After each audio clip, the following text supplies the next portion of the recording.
Muy buenas tardes. El día de hoy vamos a llevar a cabo la audiencia pública correspondiente al expediente 4074-2025, acumulado con el expediente 4079-2025. En ese sentido, procederemos a la lectura del acta. Buenas tardes. Miércoles 29 de mayo de 2025, audiencia pública de la Cuarta Sala del Tribunal de Contrataciones Públicas, presidida por el señor vocal Juan Carlos Cortés Tagle, integrada por los señores vocales Ángel Pérez Gutiérrez y Eri Joel Mendoza Merino. Expediente número 40.074-2025 TC y número 40.079-2025 TC, acumulados.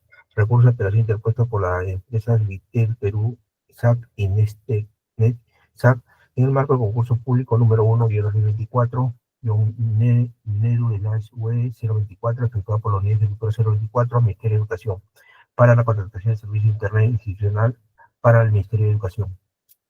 En representación del proveedor Vitel Perú SAC se encuentra presente en esta audiencia para hacer el informe legal el abogado Eric Uban Meneses, invitado por registro del Colegio de Abogados de Lima, número 61370, y para ese informe hecho la señora Milagros Doménica Mendoza Alegre, identificada con DNI número 42738815.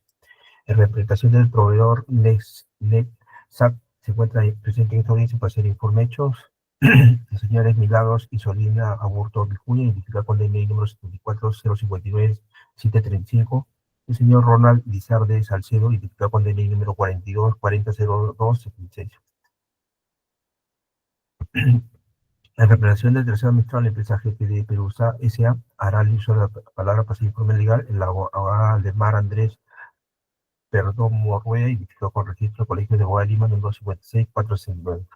La representación de la entidad, la Unidad Ejecutora 024, Ministerio de Educación, hará el uso de la palabra para hacer informes de hechos. Los señores William Fidel López Torres, identificado con DNI número 43875412, el señor José Luis Valdivieso Sáenz, con DNI número 43662925. Nota, se deja constancia que la audiencia pública se lleva a cabo empleando la aplicación de Internet Google Meet y es grabada haciendo uso de la tecnología habilitada por el Tribunal de Contrataciones Públicas. La presente acta será suscrita de manera electrónica únicamente por vocales integrantes de la sala y la secretaria técnica del Tribunal de Contratación Pública. Muchas gracias. A continuación, concedemos el uso de la palabra a los representantes del impugnante Vitel Perú SAC, a quien le vamos a otorgar el tiempo de 10 minutos para que sustenten sus respectivos informes. Tienen el uso de la palabra doctor Eric Cubas Meneses y señora Milagros Mendoza Alegre.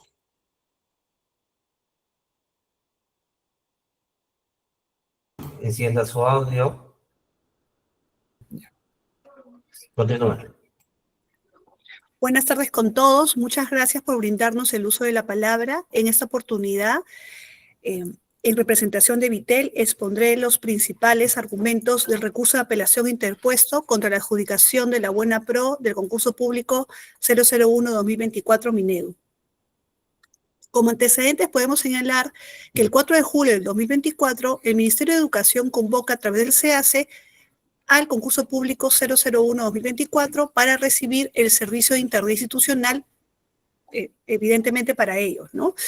El 27 de marzo se lleva a cabo la presentación de ofertas, acto en el que participa Vitel y a través del cual adquiere la calidad de postor. El 8 de abril se publica en el SEACE el acta de otorgamiento de la Buena Pro, mediante la cual el Minedu otorga la Buena Pro a favor del postor GTD Perú. Sobre el particular y denotando graves ilegalidades en los documentos presentados por GTD, es que el 22 de abril Vitel interpone un recurso de apelación dentro del plazo legal previsto y adjuntando la carta fianza correspondiente, recurso que fue admitido a trámite el 30 de abril de 2025 y que nos convoca a la presente audiencia. Sobre el particular debemos señalar que el recurso de apelación interpuesto por Vitel no es ninguna maniobra temeraria o dilatoria a la firma del contrato, en lo absoluto. Por el contrario, lo que busca es develar la ilegalidad que ha cometido GTD en el presente proceso de selección y que por lo tanto no corresponde que sea contratista del Servicio de Internet Institucional para el Ministerio de Educación, ya que eso significaría un grave desconocimiento a las leyes a la ley de contratación pública y a lo exigido por las bases del concurso. Basamos esta posición en lo siguiente. GTD incurrió en la infracción de presentación de documentación inexacta. ¿Por qué señalamos eso? Dentro de los documentos presentados por GTD en su propuesta, se incluye una constancia de trabajo de fecha 27 de marzo del 2025, suscrita por el señor Carlos Solari, curiosamente coordinador de compensaciones. No el gerente de recursos humanos, no el gerente general, sino un coordinador de compensaciones. Lo dejamos eso, dejamos constancia de eso.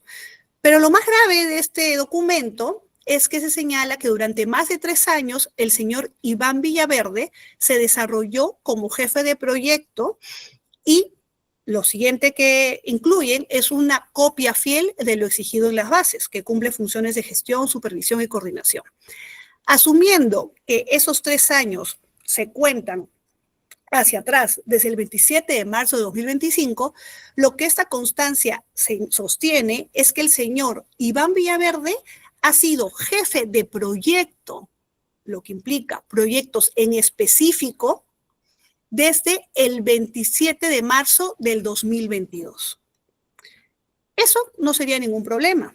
El problema es que GTD Perú, con anterioridad para otro proceso, ha presentado una constancia que tiene información diferente a lo señalado en la constancia del 2025.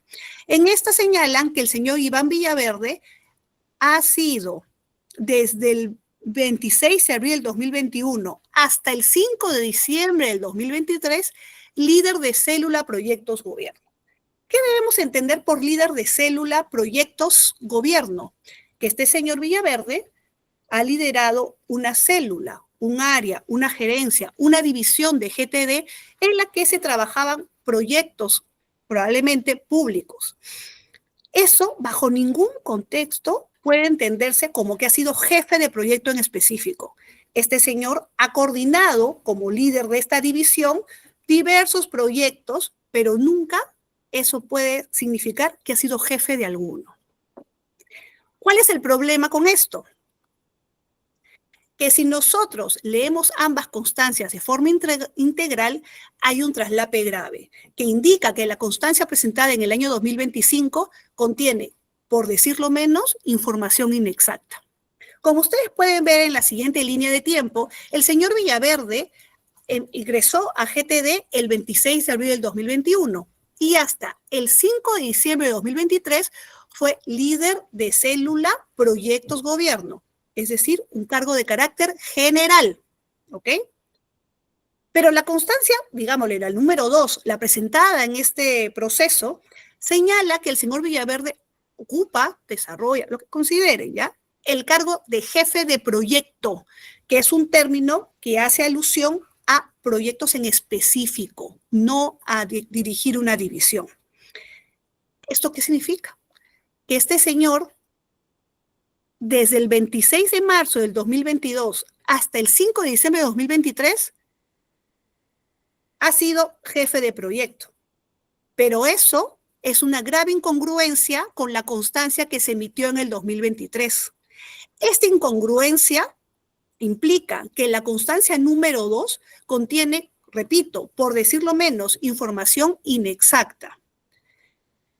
Y además, nótese que la constancia número 2 es una copia fiel de las bases, lo que implica que esta constancia ha sido preparada ad hoc para cumplir este proceso, pero que no necesariamente responde a la realidad, porque este señor, podríamos asumir que este señor, siguiendo la línea de tiempo, y la constancia número 1, este señor únicamente ha sido jefe de proyecto, por lo menos desde el 16 de diciembre del 2023. ¿Y eso qué implica? Que el señor Villaverde no cumple los requisitos para ser parte del personal clave en calidad de jefe de proyecto. Eso lo sabía perfectamente GTD, por eso prepara una segunda constancia que desconoce, esconde la realidad, que el señor Villaverde, en realidad, hasta el 5 de diciembre del 2023, tenía un cargo de carácter general, era un líder de célula, de área, de división, no ha dirigido ningún proyecto en específico. Esta incongruencia, esta inexactitud ha generado que aparentemente el señor Villaverde cumple los requisitos de personal clave, dándole una ventaja que le permitió ganar a GTD cuando en realidad no cumplía los requisitos de la base de licitación. Pero ahí no queda los problemas con la oferta de GTD. Según el numeral 1.7 de las bases del concurso, las declaraciones juradas, formatos y formularios deben estar debidamente firmados. ¿Qué sucedió? En el anexo 8 de la oferta se puede notar que no se encuentra debidamente firmada, contradiciendo lo señalado por el artículo 1.7 de las bases. Yo sé lo que me pueden contestar y eso es un defecto subsanable. Es verdad, pero el término subsanable implica que el Ministerio de Educación tenía la obligación de observar esta falencia y pedir la subsanación correspondiente, situación que no se ha verificado en este caso. ¿Y qué significa eso? Que le da una ventaja indebida al postor GTD, no solo admitiendo su propuesta como válida, sino adjudicando de la buena pro ante una evidente ilegalidad. ¿Qué generan estas dos fallas, inconvenientes, ilegalidades que he reseñado? Que estamos ante la vulneración del principio de igualdad de trato, porque al postor GTD se le ha otorgado ventajas como presentar documentos que no cumplen las bases y ahora, como vengo exponiendo, ha presentado documentos con información inexacta. En consecuencia, corresponde dejar sin efecto la buena pro otorgada a GTD por presentación de información inexacta, ya que de lo contrario se estaría vulnerando el principio de legalidad y de igualdad.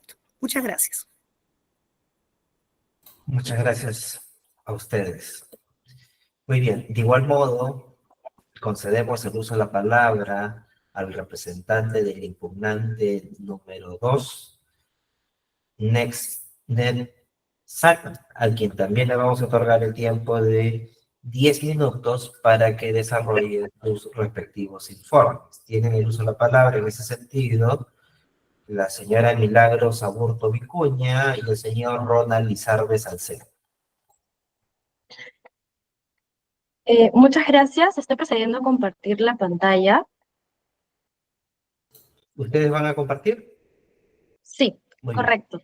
bien. Buenos días, buenas tardes a los miembros del Tribunal de Contrataciones Públicas y a todos los presentes. En esta ocasión, en representación de NextNet-SAC, voy a realizar el informe oral de los fundamentos que sustentan el recurso de apelación contra el rechazo de nuestra oferta en el marco del concurso público número 001-2024 Mineo. El petitorio de nuestro recurso de apelación es el siguiente.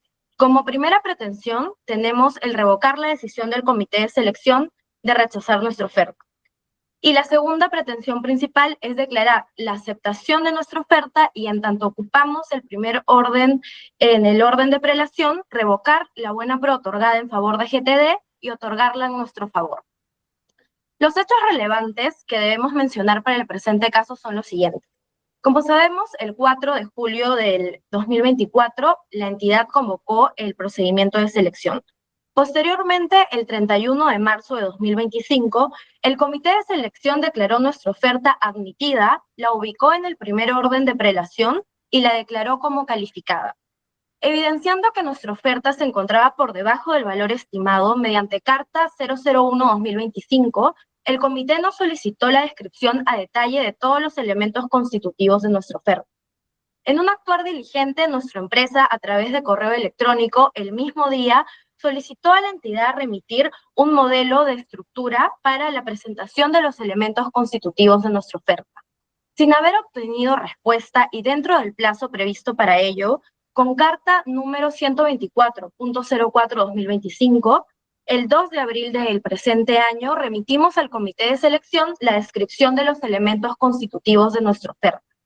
Finalmente, el 8 de abril del presente año, el comité rechazó nuestra oferta en base al informe técnico del área usuaria que no se encontró debidamente motivado. Los argumentos que dan paso a nuestro recurso de apelación son los siguientes. En primer lugar, el rechazo de la oferta ha vulnerado el marco normativo del procedimiento de rechazo de ofertas. Como sabemos, la finalidad de esta figura jurídica es proteger a las entidades públicas de posibles incumplimientos de obligaciones que asumirán futuros contratistas. El marco normativo, además, exige a las entidades seguir ciertos parámetros en este procedimiento, como son los siguientes. En primer lugar, para iniciar las actuaciones es necesario que la oferta se encuentre por debajo del valor estimado. La entidad puede solicitar al proveedor por escrito o por medios electrónicos la descripción a detalle de la composición de la oferta. Asimismo, la entidad está habilitada para solicitar información adicional siempre que resulte pertinente y que se encuentre relacionada con los elementos constitutivos de la oferta. Finalmente, la decisión de rechazar la oferta necesita estar motivada y además acreditar la existencia de un eventual incumplimiento. En el presente caso, como se observa en pantalla, la entidad solicitó a Nextnet la descripción de los elementos constitutivos de la oferta sin requerir información adicional alguna ni remitir un modelo de estructura de costos a pesar de que lo solicitamos mediante correo electrónico. Asimismo, el comité de selección rechazó nuestra oferta en base al informe del área usuaria, el cual tiene como conclusión que no es posible determinar una opinión técnica de cumplimiento de la oferta de Nextnet sin documentación técnica como es brochures o fichas técnicas. Sin embargo, esta información nunca nos fue requerida, ni tampoco se requirió por las bases, no estuvo considerada en la presentación de información de documentación de presentación obligatoria para la admisión de oferta. De modo que en el presente caso queda evidenciado que el comité de selección habría vulnerado la normativa aplicable al procedimiento de rechazo de ofertas por lo siguiente. Primero, a pesar de estar habilitado para requerir información adicional, no lo requirió, limitándose a solicitarnos el detalle de los componentes de la oferta. Segundo, el fundamento del rechazo se basa en información que no nos fue requerida ni por el comité de selección en el proceso de rechazo de oferta ni por las bases integradas. En tercer lugar, el rechazo de la oferta no se encuentra motivado y además no se logró acreditar de forma objetiva un eventual incumplimiento de las obligaciones de nuestra oferta. En segundo lugar, debemos señalar que se ha vulnerado por el comité de selección la obligación de motivar la decisión del rechazo de oferta. Todos los actos de la administración pública, como bien sabemos, deben encontrarse motivados. Este es un requisito de validez de acuerdo a la normativa aplicable. En el acto de rechazo de la oferta de Nextnet encontramos dos vicios de motivación. En primer lugar, la motivación inexistente y en segundo, una falta de motivación interna en el razonamiento. En relación al primer vicio, evidenciamos que ni en el acta de sesión continuada que dio lugar al rechazo de nuestra oferta, ni en el informe del área usuaria que utiliza el comité de selección como sustento para el rechazo, se observan argumentos que puedan acreditar un probable incumplimiento por parte del contratista. Básicamente se han limitado a señalar que la inexistencia de información técnica hace imposible concluir que se cumplirá con lo ofertado. Además, el comité de selección desconoce totalmente que la información técnica no habría sido solicitada previamente y utiliza como premisa que el área usuaria no puede determinar una opinión técnica sobre el cumplimiento de nuestra oferta para poder rechazarla. En ese sentido, señalamos que no debe ser posible ratificar un rechazo de oferta que no solo no cumple con acreditar objetivamente un incumplimiento contractual, sino que no se pronuncia sobre la composición de la oferta para argumentar el rechazo y utiliza falta de información técnica no requerida para rechazar nuestra oferta. El Tribunal de Contrataciones, como se observa en pantalla en la resolución número 0519/2024, ha señalado que es necesario que el rechazo de la oferta se encuentre fundamentado en motivos que confirmen la existencia de una oferta temeraria, cosa que no sucede en el presente caso. Adicionalmente, evidenciamos una falta de motivación interna en el razonamiento, puesto que las premisas del razonamiento del comité de selección no llevan a la conclusión que determine un posible incumplimiento de la oferta. Existe una contradicción de coherencia lógica entre las premisas utilizadas como argumentos para la decisión y la decisión misma del rechazo de la oferta. Los fundamentos del informe del área usuaria concluyen que no es posible determinar técnicamente el cumplimiento de la oferta por falta de información, pero en ningún momento se pronuncian acerca de la oferta temeraria. De hecho, un razonamiento adecuado de las premisas del informe del área usuaria y del comité de selección concluiría que no existen indicios de un eventual incumplimiento de la oferta presentada por NEXNET. Adicionalmente, señalamos que nuestra oferta es válida y no debería ser rechazada. Nuestra oferta es la más competitiva en el mercado para el presente caso y se ha estructurado en base a una metodología interna de costos sustentada en la realidad operativa y comercial de nuestra empresa. Se contemplaron los costos directos vinculados a la prestación del servicio, incluyendo además márgenes de utilidad razonables y sostenibles, siendo la más adecuada para la entidad y el gasto público. La oferta de NextNet es válida por lo siguiente. La entidad no acredita la existencia de un eventual incumplimiento de la oferta. El marco legal actual privilegia la promoción de la competencia, la eficiencia y libertad empresarial, que permite determinar libremente los costos. La diferencia de precios no acredita por sí misma la existencia de una oferta temeraria. Nosotros hemos cumplido con la presentación de la declaración jurada de los términos de referencia, acreditando el cumplimiento de todos los requisitos técnicos exigidos por las bases. No es válido que la entidad pueda presumir el incumplimiento ante la inexistencia de información que no nos habría sido ni siquiera requerida. La carga de la prueba en este caso es para el comité de selección. Y finalmente señalar que NextNet habría requerido en un actuar de buena fe al comité de selección el envío de un formato específico y estructura para la presentación de elementos de nuestra oferta, que además va en línea del principio de transparencia dentro de los procedimientos de selección.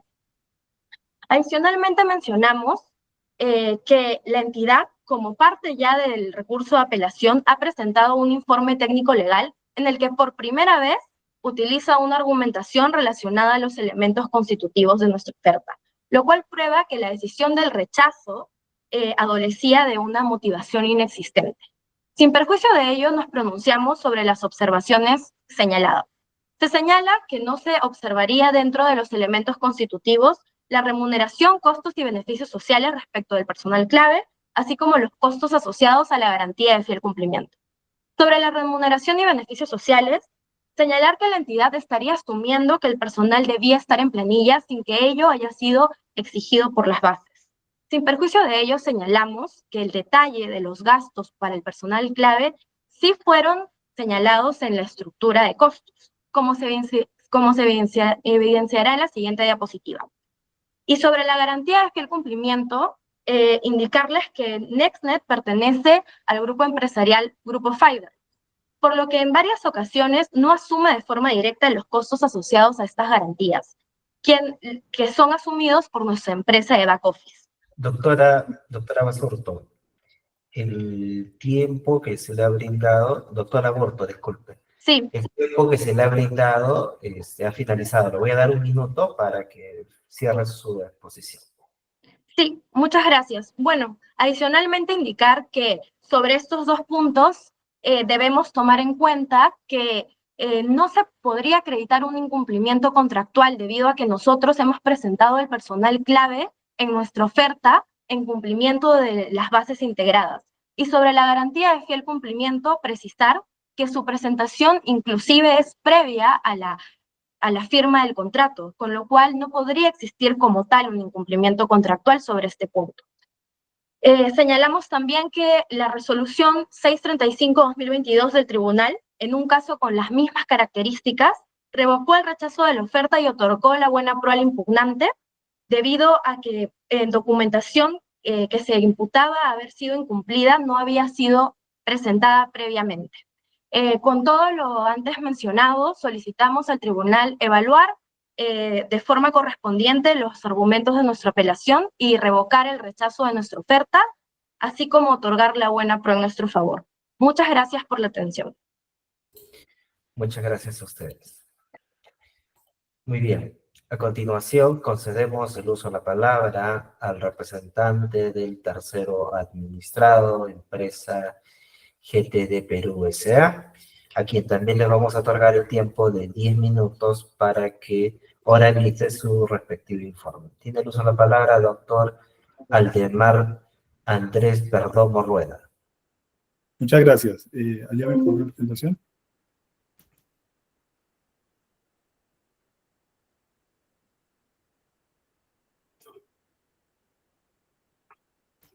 Un minuto, por favor.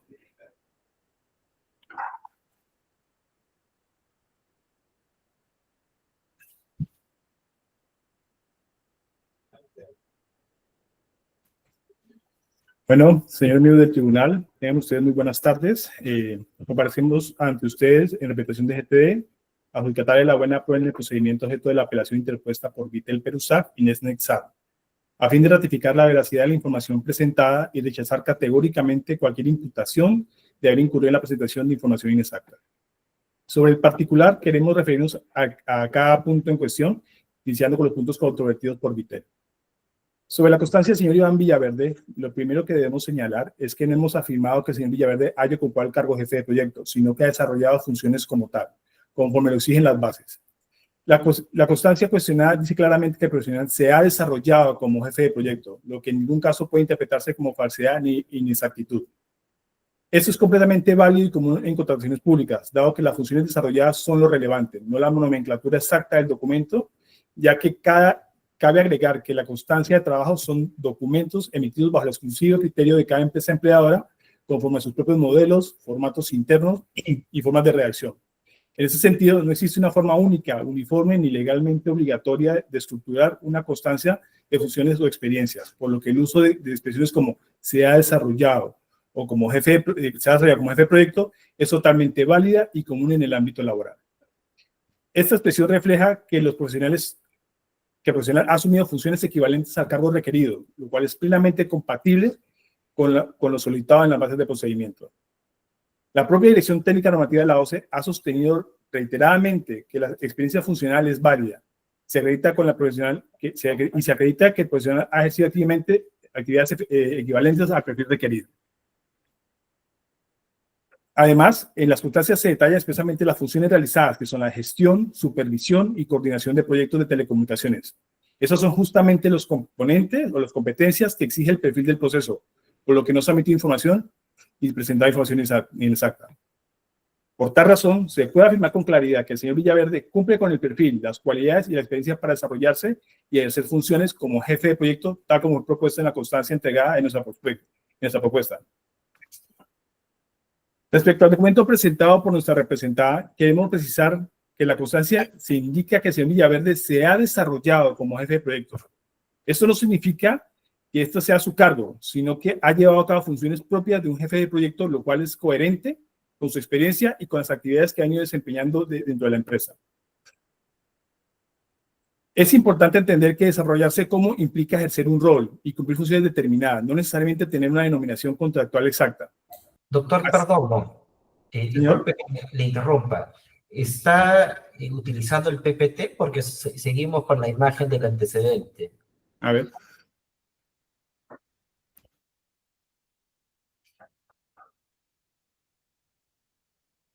Sí, y yo aquí yo la veo correctamente.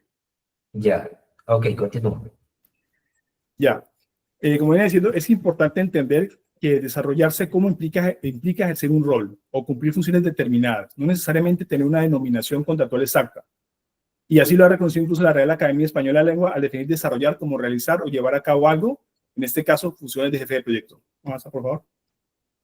Ahora bien, si comparamos esta constancia con el otro certificado que presentó Vitel, veremos que en ese documento se indica que el señor Villaverde se ha desempeñado como líder de célula de proyecto de gobierno.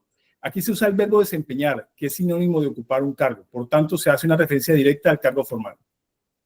Sin embargo, y eso es lo fundamental, en ambos casos las funciones son sustancialmente similares. En uno se detalla que el profesional ha desarrollado funciones como jefe de proyecto, en el otro que ha ocupado el cargo de líder de célula de proyecto, pero lo importante es que, más allá de la diferencia de la denominación del documento, las tareas descritas, como son la gestión, coordinación y supervisión de proyectos de telecomunicaciones, coinciden con lo requerido en las bases para el perfil del jefe de proyecto. Sobre la inexactitud de la experiencia del postor, ¿ya? Ese fue también un punto que señaló Vitel, ¿no? Vitel también señala que existe una inconsistencia entre el monto contractual y el monto ejecutado en una constancia presentada. Esta afirmación carece de sustento, ya que es sabido que el monto ejecutado puede ser menor que el contratado por diversas razones de ejecución, las cuales se refieren en las constancias emitidas por las propias entidades de las cuales no tenemos control, ¿no? Además, incluso sin considerar ese contrato, nuestra empresa supera ampliamente el monto mínimo requerido, por lo que la experiencia está válidamente sustentada, ¿no? Ahora, respecto al anexo 8, efectivamente, lo primero que quiero decir es que debemos recordar que ese documento se trata de un documento informativo, que no es vinculante ni para la admisión ni la calificación, y que incluso, como muy bien dijo la abogada de Vitel, se debe considerar como un error formal y por ende es subsanable. Ahora, aprovechamos también esta oportunidad para referirnos al cuestionamiento presentado por NextNet en relación justamente al requerimiento de Minido sobre la presentación de estructura de costos.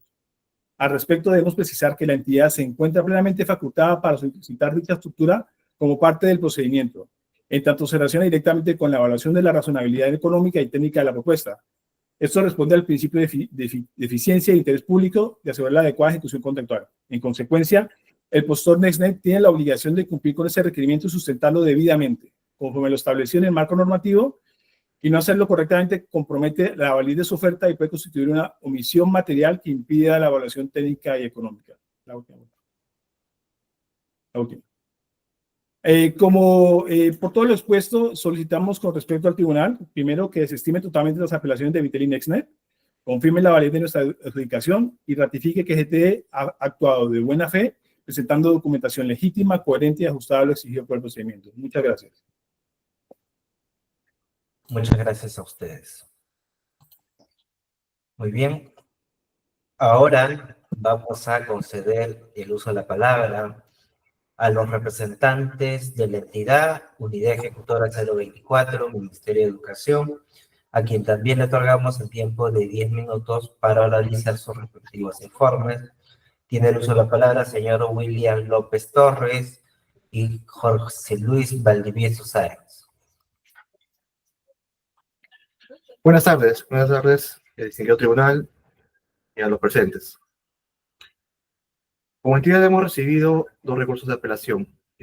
Comenzaré discutiendo el recurso de apelación presentado por la empresa Vitel. En un primer extremo indican que existe una constancia de trabajo que aparentemente en su información estaría incongruente con otro certificado en otro procedimiento de selección de otra entidad, no de la presente, en la cual habría información incongruente y que por ello no debería validarse esa experiencia. Bueno, habría que recordar que ya el Tribunal de Contrataciones en diversos criterios orientadores, como la resolución 2792 del 2019 de la Sala 3, indica que solamente puede revisarse, analizarse, validarse la información que obra exclusivamente en la oferta del postor. No se puede indagar, no se puede completar información, no se puede preguntar a otra entidad algo que no esté en la oferta. Partiendo de ahí, consideramos que el certificado de trabajo que presentó el postor GTD en su oferta acreditó la experiencia que se pedía en las bases.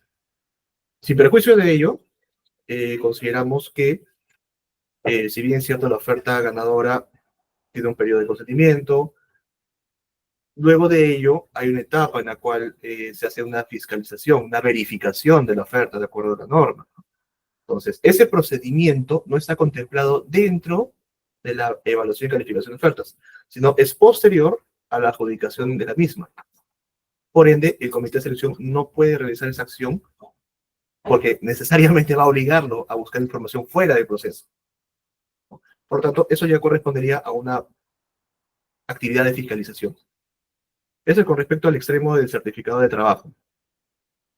Luego tenemos la observancia de que el anexo 8 no estaría firmado. Ok. Yo pregunto, ¿el anexo 8 es un documento para acreditar la admisión? ¿O para acreditar evaluación, puntaje? ¿O para descalificarlo por algún requisito de calificación? No. El anexo 8, si bien es cierto, es exigido en las bases, es correcto, tiene la función, por decirlo de una forma, de sintetizar o resumir en un cuadro información que está contenida en la oferta, que está contenida en los documentos para acreditar la experiencia. Valga decir, contratos con su conformidad u otros que establecen las bases. En ese sentido, la experiencia es validada únicamente con esos otros documentos que les comento. Por lo cual, el anexo 8 de por sí no invalida la oferta en ninguna de sus etapas de revisión.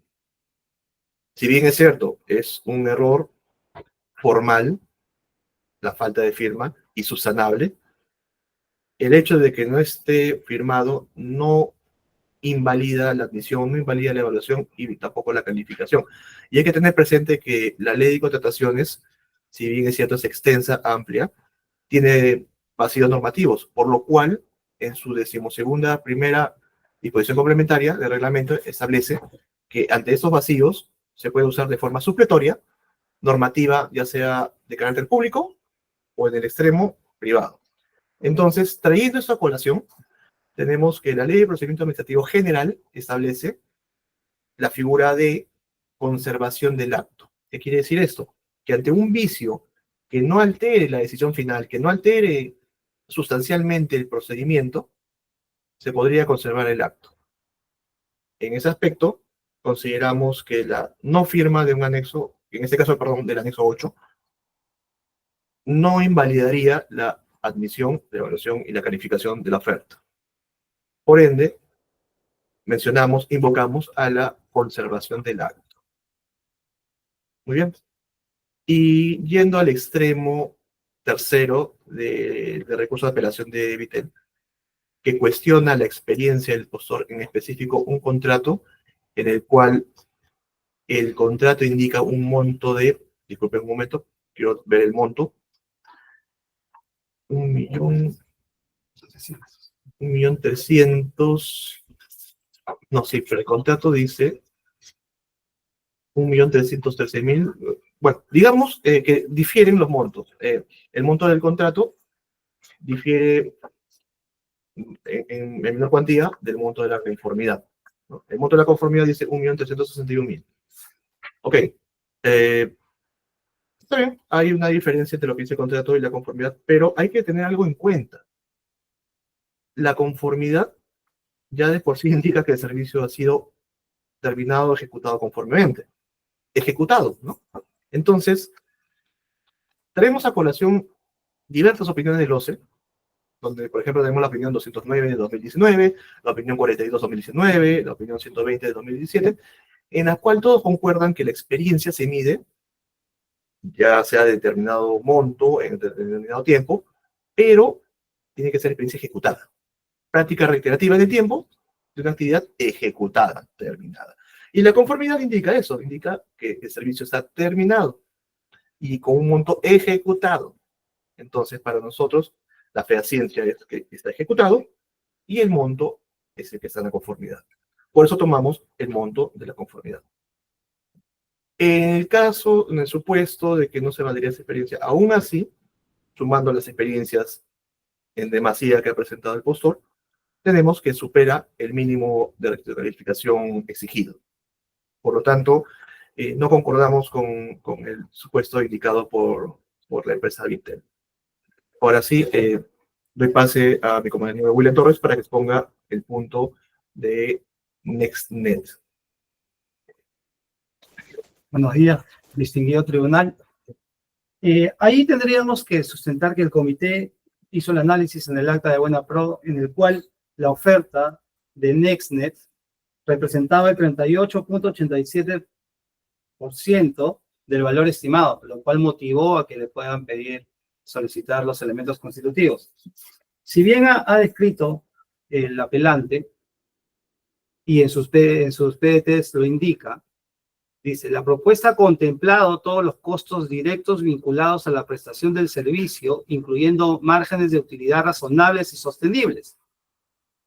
Yo quisiera saber en qué parte de su documento de elementos constitutivos indica la utilidad, porque en sus documentos que ha presentado no indica por ningún lado la utilidad, y menos los gastos administrativos, que conllevarían en realidad a poder englobar, ¿no?, los gastos de las fianzas y de los otros gastos que podría implicar, en general, los gastos que podría tener la empresa para realizar el servicio.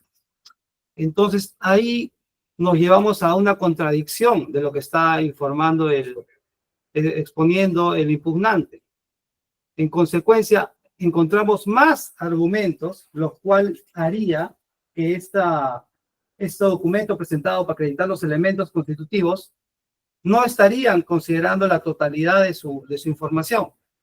Más aún cuando el área usuaria ha indicado, ¿no?, en su documento que la información remitida por el postor sobre los elementos constitutivos de su oferta no brinda el detalle requerido para asegurar que pueda cumplir satisfactoria y legalmente sus obligaciones del contrato y además poder emitir el detalle requerido en salvaguarda de los intereses de la entidad, ¿no? En consecuencia, la entidad respalda la decisión del comité y consideramos que fue correctamente rechazada la oferta. Gracias.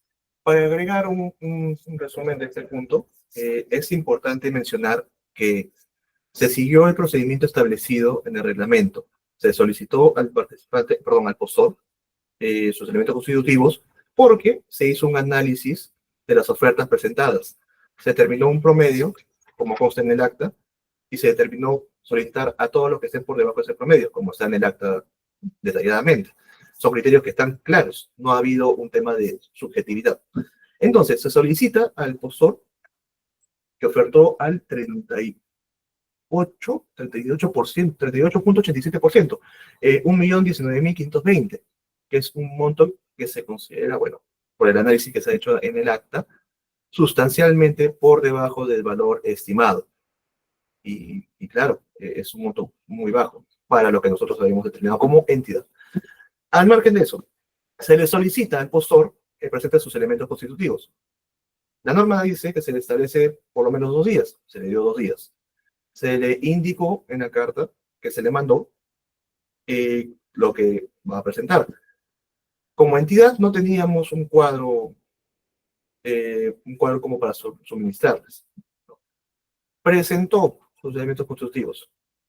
El comité de selección solicita apoyo al área usuaria porque es la mejor conocedora del requerimiento. El área usuaria brinda su opinión, la cual el comité comparte. Entonces, se siguió todo el procedimiento.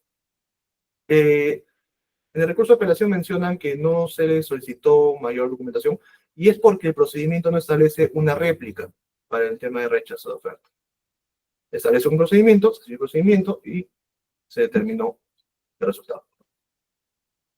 Ahora, sobre eso, entiendo que la entidad también ha tomado conocimiento y ha presentado un informe técnico legal en el cual incluso detalla algunos aspectos. En definitiva, el resultado no se revertiría.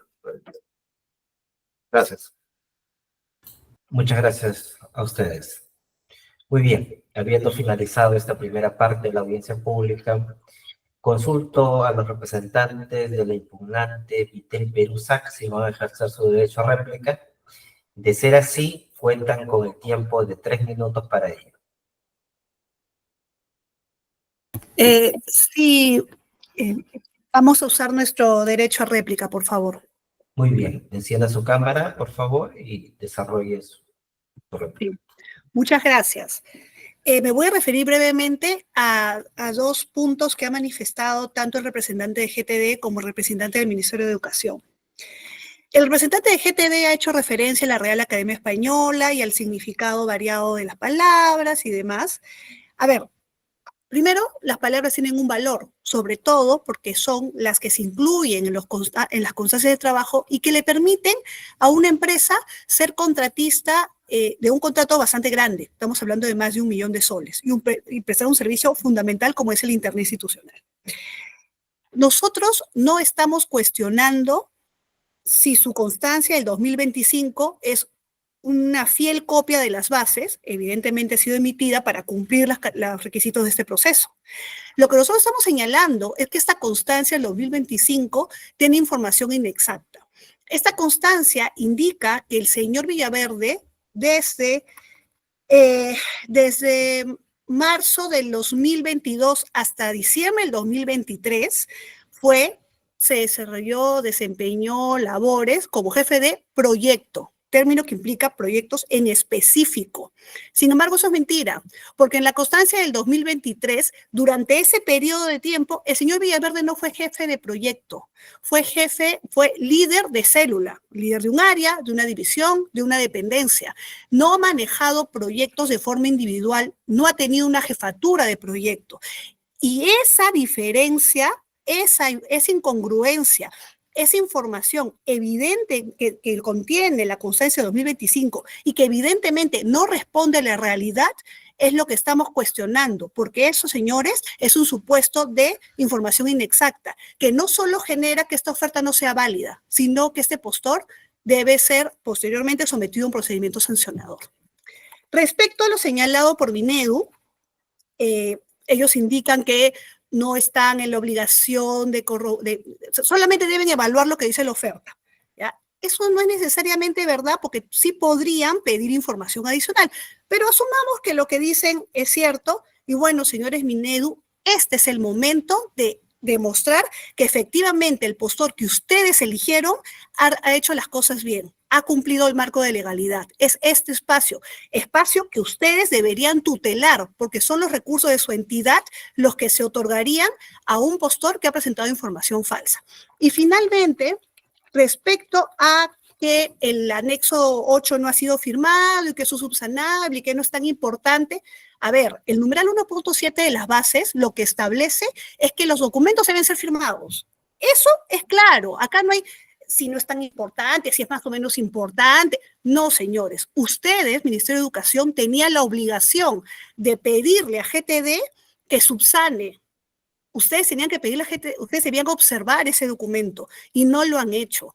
Y eso, lamentablemente, esa falta de cumplimiento de la norma que ustedes han cometido, le ha dado la adjudicación a este postor, pero lo ha teñido de ilegalidad.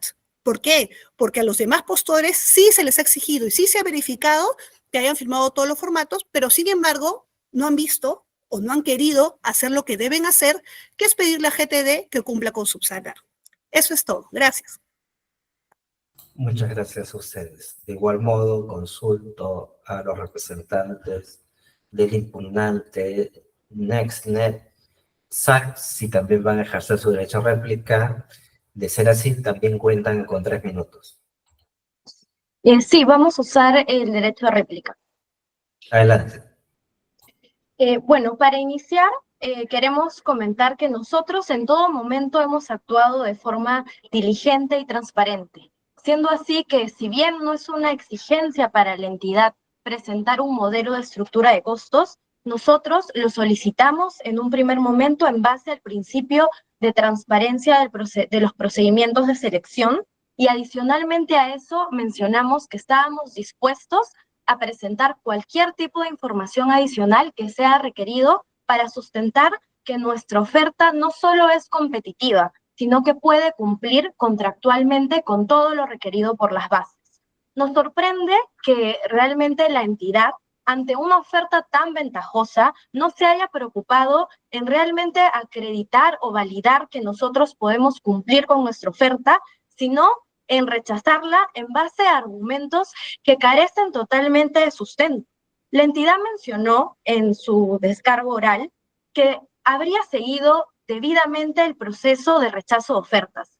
Sin embargo, no hay nada más alejado de la realidad, porque el rechazo de oferta no se encontró motivado. Nunca se argumentó en base a un incumplimiento contractual, sino en información técnica de requerimiento de brochures y fichas técnicas que jamás nos fueron solicitados, ni en el procedimiento de rechazo de la oferta, ni por las bases integradas.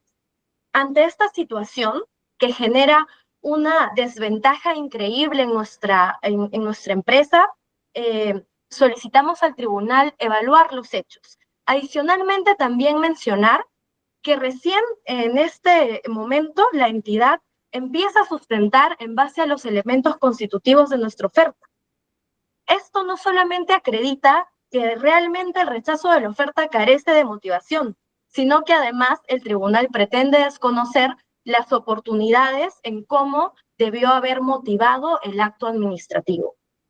Lamentablemente no lo hizo en su oportunidad y el acto de rechazo tiene un vicio grave y unas observaciones que carecen totalmente de fundamento. Muchas gracias por el espacio.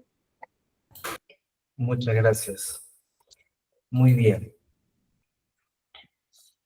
De igual modo, consulto al representante del tercero administrado, empresa GTD Perú S.A., si es que desea o si es que va a realizar su derecho de réplica. De ser así, tiene 3 minutos para ello. Sí, mire, nosotros queremos hacer unas aclaraciones con respecto a lo que ha dicho la abogada de Vitel, ¿ya? Primero, vamos a ratificar, ¿ya? El nombre que tú pongas dentro de un formato depende exclusivamente de cada empresa. No existe como tal un modelo o formato interno o formas de reacción que determinen qué posición tiene una persona y qué actividad se ejecuta. Sobre eso también se determina, y si pueden revisar las dos constancias a las que, bueno, la que presentamos nosotros en la propuesta y la que presentó Vitel de un proceso anterior, si revisan las dos constancias, se darán cuenta que las funciones descritas en ambas son las mismas. ¿Por qué razón? Porque el señor Villaverde fue contratado para la empresa justamente para ejercer los roles de jefe de proyecto, sino que por un tema interno de la empresa, el título que se le ha puesto en su momento ha sido el de líder, ¿ya? Eso quería dejar en claro. Y además, también para que lo consideren, el señor Villaverde tiene todas las capacidades y la experiencia como jefe de proyecto, ¿ya? Desde siempre, desde que fue contratado por la empresa. Y un punto adicional es con respecto a quién firmaba las constancias, era el señor Carlos Solari. Quiero dejar en claro que el señor Carlos Solari está facultado con poderes en el registro público para firmar este tipo de documentos. Muchas gracias. Muchas gracias. De igual modo, consulto a los representantes de la entidad si van a ejercer su derecho a réplica o van a agregar alguna precisión. De ser así, también tienen 3 minutos. Sí, vamos a hacer nuestro derecho de réplica. En primero, a través del honorable tribunal, solicitamos por favor se brinde el respeto a esta audiencia, toda vez de que la exposición de la representante de Vitel prácticamente está diciendo que estamos usando información falsa o estamos mintiendo. Entonces, por favor, pido las formas, ¿no? Estamos guiados por el principio de integridad de la ley. Ahora, nuevamente volvemos a decir, lo que menciona Vitel respecto a la certificación de conformidad, no estamos como comité obligados, como quiere dar a entender, a inducir a la audiencia. Nosotros no somos órgano fiscalizador de averiguar, indagar, pedirle a alguien información para ver si no cumple y con eso eliminar la oferta, porque es lo que trata de orientar el comentario. Para eso existen etapas, ¿no? Y por ello reitero, se revise la norma. Con respecto al anexo 8, nuevamente, la no firma, supongamos que se declare nulo para retrotraer y se pida subsanación del anexo 8. Ello alteraría la admisión, de evaluación, la calificación. Ello haría que la oferta sea descalificada, rechazada, teniendo en cuenta que la experiencia del postor que te dé cumple con el requisito de calificación. Lo dejo ahí. Y el tercer punto de recurso de Vitel, pues, nuevamente, la experiencia que se verifica es la ejecutada. El certificado, la conformidad dice ejecutado, el monto ejecutado, cumple. Respecto al rechazo de oferta, ¿algo más que agregar? No, porque consideramos, como entidad, que hemos seguido el procedimiento y no ha habido algo acá fuera de ese marco normativo. Gracias, señores tribunales. Es todo. Muchas gracias. Muy bien, habiendo finalizado esta segunda parte de la audiencia pública, consulto a los vocales que integran la sala si van a formular alguna pregunta. Doctora Ani Pérez. Buenas tardes, señor presidente. Sí tengo unas consultas, por favor. Adelante, doctora. Gracias. A los representantes de la entidad.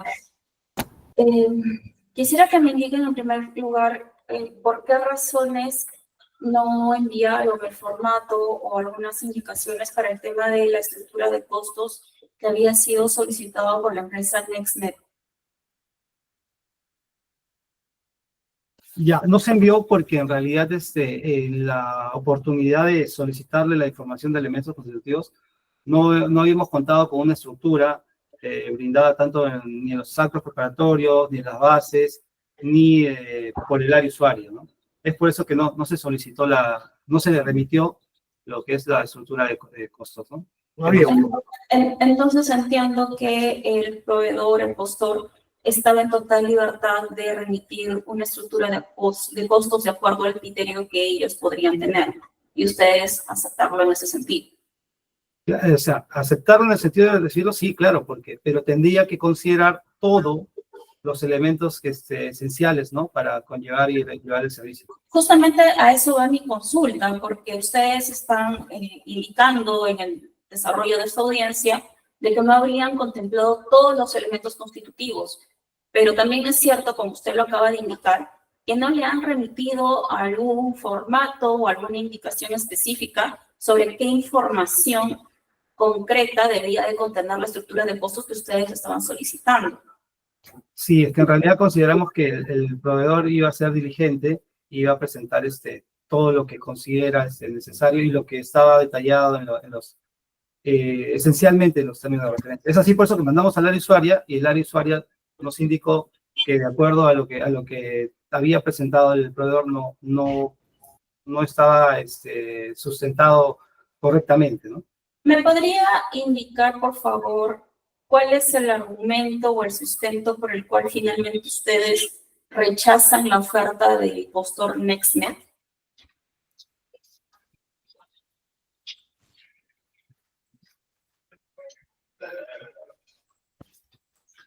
Sí, un momento, por favor.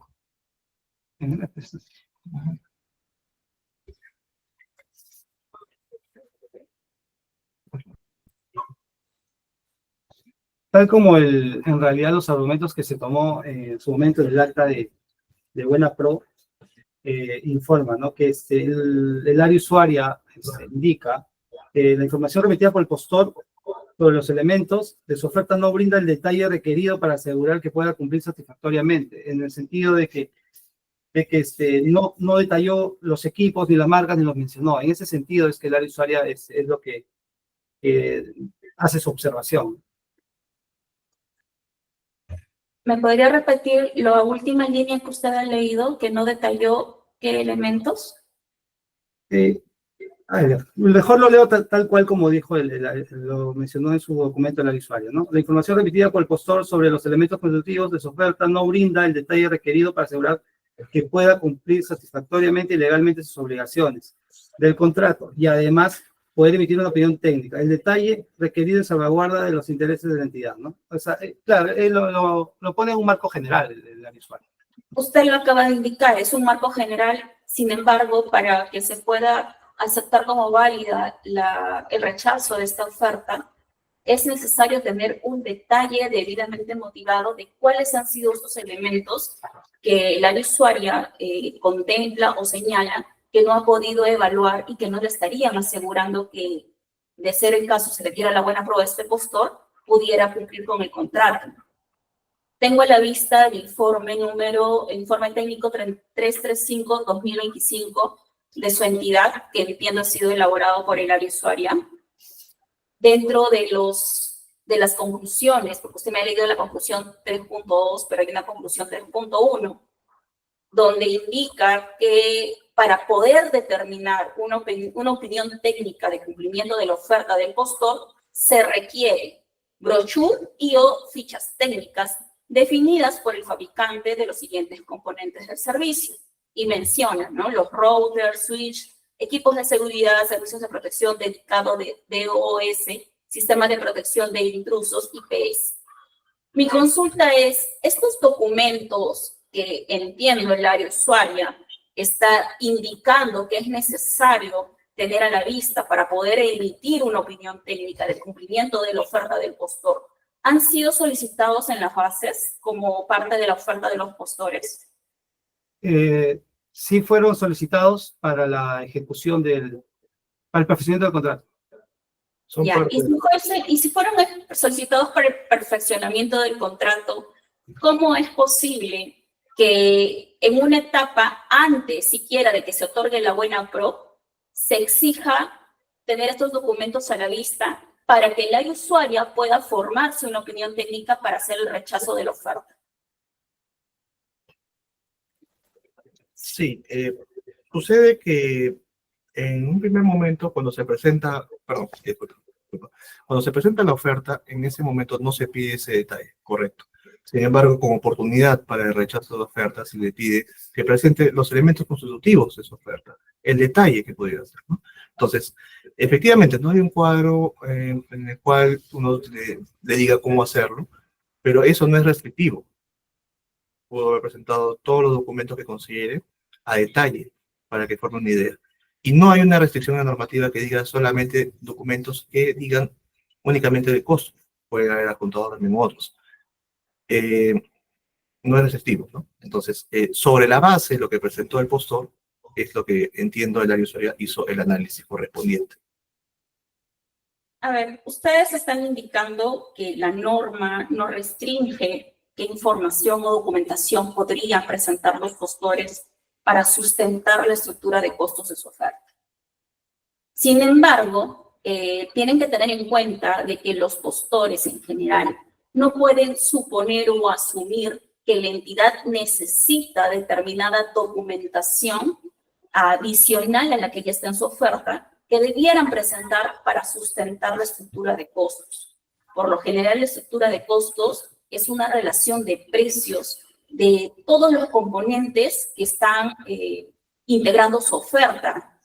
No necesariamente, porque tampoco la norma lo dice, la presentación adicional de documentación.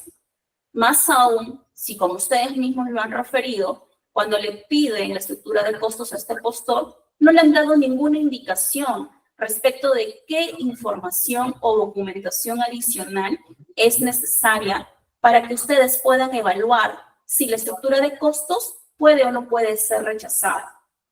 Ahora, de acuerdo al informe técnico de usuaria, ustedes han indicado de que sí es necesario contar con esta información, con esta documentación. Pero nuevamente la pregunta, ¿cómo es posible que el postor asuma, presuma o intuya de que tiene que presentar estos documentos si ustedes en ningún momento hasta esta etapa lo han requerido? Bueno, en todo caso, el postor tiene conocimiento de esos documentos y más que componen el requerimiento que está incluido en las bases. Por ende, puede saber el detalle de la prestación y por ende puede hacer un detalle de la, bueno, valga la redundancia, de elementos constitutivos de su oferta. ¿Ustedes entonces consideran que su rechazo está debidamente motivado, que tiene todos los elementos que justifiquen el por qué han tomado esa decisión y que no hay ningún elemento que de repente pudiera no quedar claro para el postor de por qué razones su oferta ha sido rechazada? ¿Sí? Sí, o sea, sí, consideramos que sí, y más aún que incluso en la ponencia de hoy, el mismo proveedor ha indicado que había varios componentes adicionales a los que se ha detallado en realidad en el acta, que son la utilidad y los gastos administrativos, que no los ha considerado tampoco en su oferta. Entonces, consideramos que en ese anexo, documento que presentaron para acreditar los elementos constitutivos, ha disgregado la utilidad o es que se olvidó ponerlo. No podríamos suponer. Claro. Por ahí también es que en realidad se evidencia que no había la diligencia clara y oportuna del postor. Y además, Perdón, pero lo que usted está manifestando es algo a partir de lo cual el postor está manifestando en la audiencia. Pero lo que usted está indicando no está detallado en el acta donde hicieron el rechazo de esta oferta. Sí, claro, sí, definitivamente, ¿no? En el acta no está detallado ese punto. Entonces, sí aceptan de que en el acta no están todos los motivos por los cuales la oferta está siendo rechazada. Ese punto de la utilidad y los gastos administrativos no está detallado. Ya, gracias. No tengo más consultas, señor presidente. Muchas gracias, doctor. Doctor Eric Mendoza. Sí, una pregunta para la entidad. Adelante, doctor. Sí, en atención a la respuesta que ha señalado la doctora Pérez, han indicado de que estos vouchers, ¿no? O folletos que está señalando en este informe técnico que sustenta el rechazo, ustedes han indicado que están en la parte de la sección de documentos para que se tiene que presentar para concluir el contrato. Pero revisando las bases no encuentro esa documentación tampoco. Y tampoco está solicitada en los documentos de la oferta. Y Bueno, lo que dice este informe es que los brochures y estas fichas técnicas, en lo que dice aparentemente el área usuario, son necesarios para corroborar las características técnicas de los componentes. Entonces, mi pregunta es, ¿la entidad considera necesario que se tenga que acreditar en ese momento el rechazo de oferta las características técnicas? ¿Eso no debería solicitar la acreditación en todo caso para la admisión de la oferta?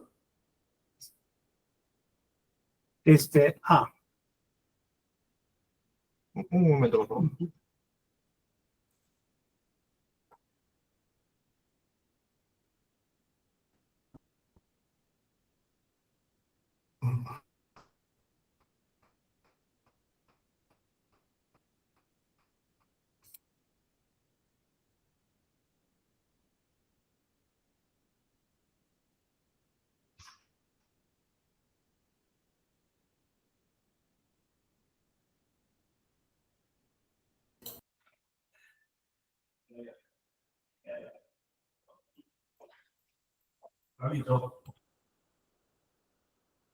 un momento, estoy buscando la parte donde lo menciono, por favor. Es la primera conclusión del informe.